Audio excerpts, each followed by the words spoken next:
What if I told you America was built without dollars, without banks, and without trust? No green bills, no central authority, no guarantee that the money in your hand would be worth anything tomorrow. Yet somehow it worked. Money is real, money is stable, money is permanent. But that belief is dangerously modern, because before the US dollar existed, before Wall Street, before the Federal Reserve, America was a financial experiment on the edge of collapse. And the most shocking part? Money wasn't metal, paper, even money wasn't issued by a government. Money was whatever people agreed to accept. It's the early 1600s. The American colonies are growing, but there's a problem no one talks about. There is no money. Britain controls the gold. Silver is scarce. Coins are hoarded, not circulated. So everyday life becomes a negotiation. How do you pay rent? How do you buy food? How do you pay taxes? You don't, at least, not with coins. Instead, colonists turn to something far more basic. In Virginia, tobacco becomes money. Not metaphorically, literally. Debts are paid in tobacco leaves. Salaries are paid in tobacco. Taxes are paid in tobacco, but here's the problem. Tobacco rots. Quality varies. People cheat. Low-quality leaves flood the system, and suddenly, inflation exists before the word does. In New England, it's even stranger. They use wampum beads, made from shells. At first it works. Everyone agrees it has value, until supply increases, and value collapses. Sound familiar? Here's the first secret most history books skip. Money is not value, money is trust. The moment trust breaks, money stops being money. The colonies learned this the hard way. Every form of currency they created carried one fatal weakness: no central authority, no standard, no enforcement, which brings us to paper money. In 1690, Massachusetts does something radical. They print paper money, not backed by gold, not backed by silver, just promises. At first, it solves everything. Trade increases. Debts are paid. The economy breathes. Other colonies copy the idea, and soon paper money spreads across America. But there's a problem no one wants to admit.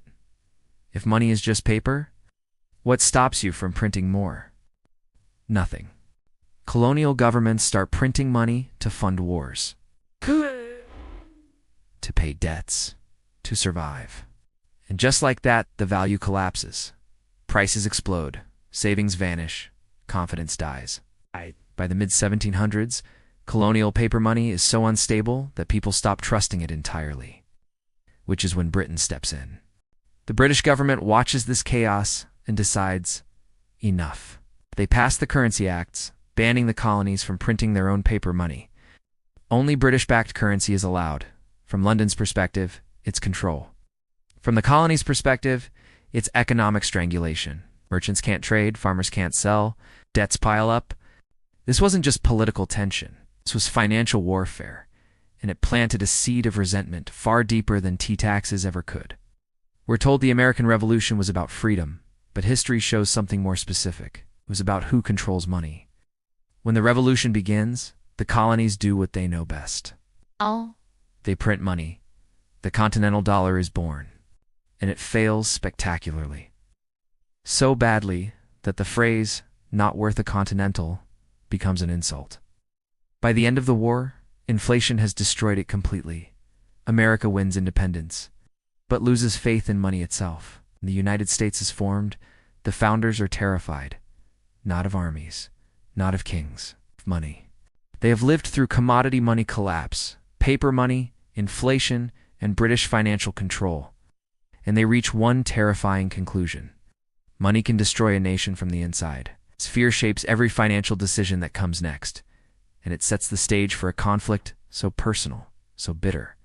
It will divide to founding fathers and define America's future, because the greatest threat to America's money system wasn't Britain, wasn't inflation, it wasn't chaos, it was a secret feud. A battle between centralized power and individual freedom, between a man who believed banks create stability and a man who believed banks create tyranny. Their names: Alexander Hamilton, Thomas Jefferson, and the war they started, is still controlling your money today. In the next video, I'll show you how this personal feud created the US banking system, why one side won, and why you're still paying the price for it.